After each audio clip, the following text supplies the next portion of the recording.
Mr. Chairman, General Mukasey, my dear American friends, my dear compatriots, Frenchmen are usually invited in DC to talk about fashion, food, or socialism. Thanks for asking me to speak today about America and freedom in the world. Now, let me start with a riddle for you. Who said, if we have to use force, it is because we are America? Richard Nixon, Ronald Reagan, George W. Bush? No, you're wrong. Who said that? The very democratic Madeleine Albright. And so if even Democrats say this as a European, I have to say goodbye, Mr. Chairman, and have a nice afternoon. The debate on whether America should act to maintain international order is as old as America's first military intervention abroad in the early 19th century, when foreign policy balanced already between isolation and intervention. That policy has always been a great concern for Europe.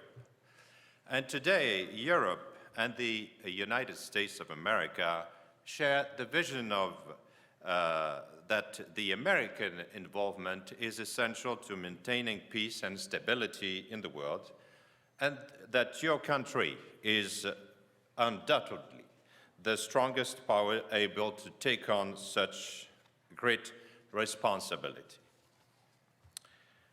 From the European perspective, and I think that's the interesting approach for you today, I'd like to say three things and to address three remarks. The first one is that I will have to recall that the US involvement, and it was already intervention, has been essential to guaranteeing freedom and prosperity to Europe. Point two, on the issue of when and how America should act to maintain international order, I'd like to remind that Europeans may have a different approach than the United States for military intervention. And finally, it's going to be my point three. I'd like to emphasize the fact that despite the United States' current strategic shift towards the Pacific, and given the extent of challenges, Europe remains and is an indispensable partner for the United States. We need to remember first that Europe, especially my country, France, and the United States share a universal vision of their role in spreading the values of liberty and democracy in the world. Just as America likes to consider itself as the shining city upon a hill, a model of freedom and democracy in the world, France also cherishes what we call l'exception française, the specificity of French values of the Enlightenment and the French Revolution, which France has sought to spread around the world. No matter, and you know this, that our country brought a key support to the United States during the Independence War, it was already, at this time, intervention, and we had to do that to help you to get free from the redcoats. And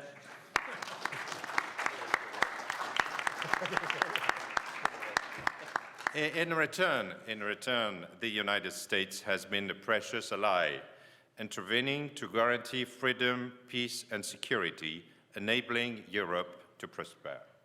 Remember, 1917, 1.2 million US soldiers. It was intervention.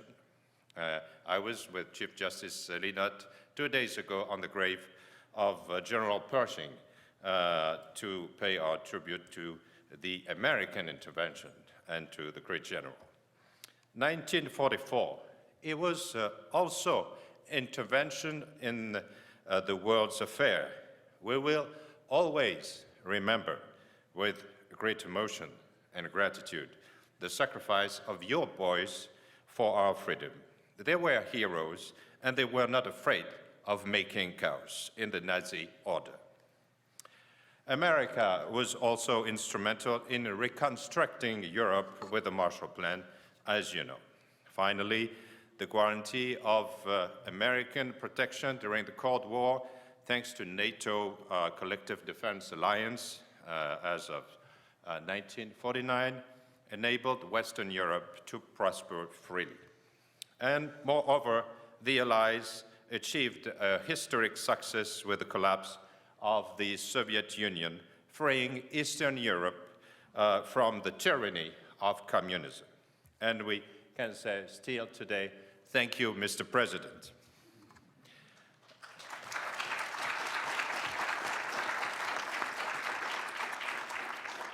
So first conclusion of my first point is to say thank you to American intervention over these past years. Point two, I think that the United States and Europe may have different conceptions on military interventions and the way to conduct them. On both sides of the Atlantic, the conception on when to wage war may diverge.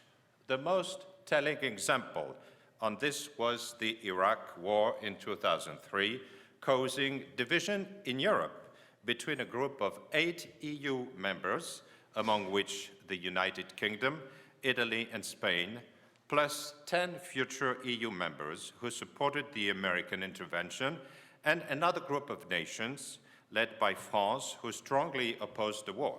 You can see here the Minister Dominique de Villepin. He was making a speech at the UN in 2003. He warned that a military intervention was premature, given the fact that at this time, the inspection in Iraq had not yet proven the existence of weapons of mass destruction. More generally, we have differences, the US and Europe, on strategic issues, and for, I think, 3 main reasons. First is that in Europe, all countries don't always have the same perception of risk. Eastern European nations, in line with the United States, still consider that Russia represents a real threat to their security and consequently support deployment of missiles to protect Europe. Other allies, including France, believe that this potential threat is not sufficient enough to jeopardize the relationship to Russia. The second reason is that the perception of Europe's geopolitical context may differ between the US and their European allies. The example of the crisis in Ukraine is very clear about that. Finally, the ambition of Europe is to favor diplomatic and multilateral response to crisis rather than military intervention.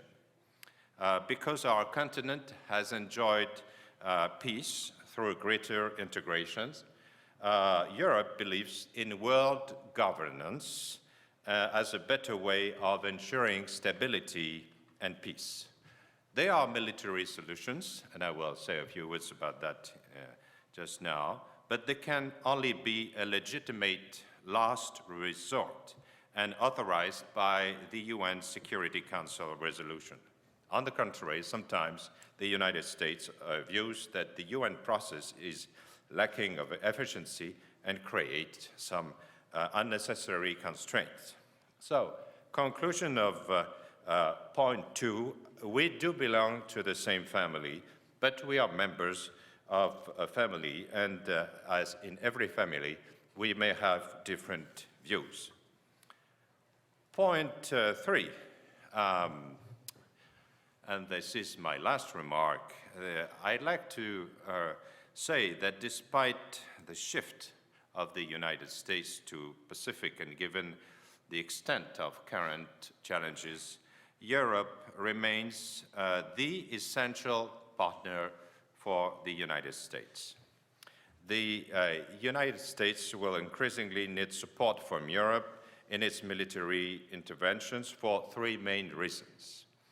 The first one is that the American public opinion is tired of long and deadly wars and budget constraints that affect defense expenditure. The second reason is that the challenges the United States face to maintain peace and stability are more and more complex. Nations now face asymmetrical threats such as terrorism, transnational crime, cyber threats, and which require renewed security strategies and strong cooperation between nations. I think you cannot do the job alone anymore. And finally, as American economic and military interests shift toward Asia, the United States must count on Europe to engage in missions that it is no longer willing or able to undertake. Just a few words about the French. The French are the very first to help. You know that our country is the military power #1 in Europe. We are a founding member of NATO. We are back in the military command, and we are fully participating in the alliance activities and budget.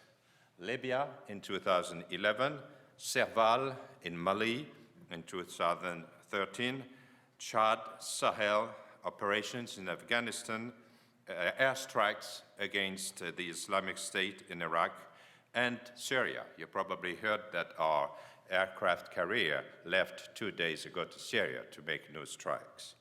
So, conclusions, I think that we have to work closely together in a dangerous world. Islamic State, terror, Syria, let's be in love again, and let's build a civilized international order. Let me conclude now. I believe that today's world needs a strong America. We need a strong America willing to fulfill its responsibilities as the most powerful global nation in order to promote stability and peace.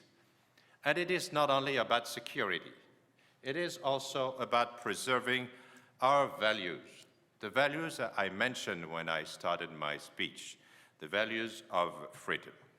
And this policy will be even more effective if the United States is supported by its European allies, and particularly by our country, by France, which is a key player in international peacekeeping and America's oldest ally. Now, I have one last riddle for you to end. Who said the happiness of America is intimately connected with the happiness of all mankind? Not Thomas Jefferson, nor Ben Franklin, but a Frenchman, the adopted son of President George Washington, our compatriot, the Marquis de Lafayette. So I would say, vive la France and God bless America. Thank you.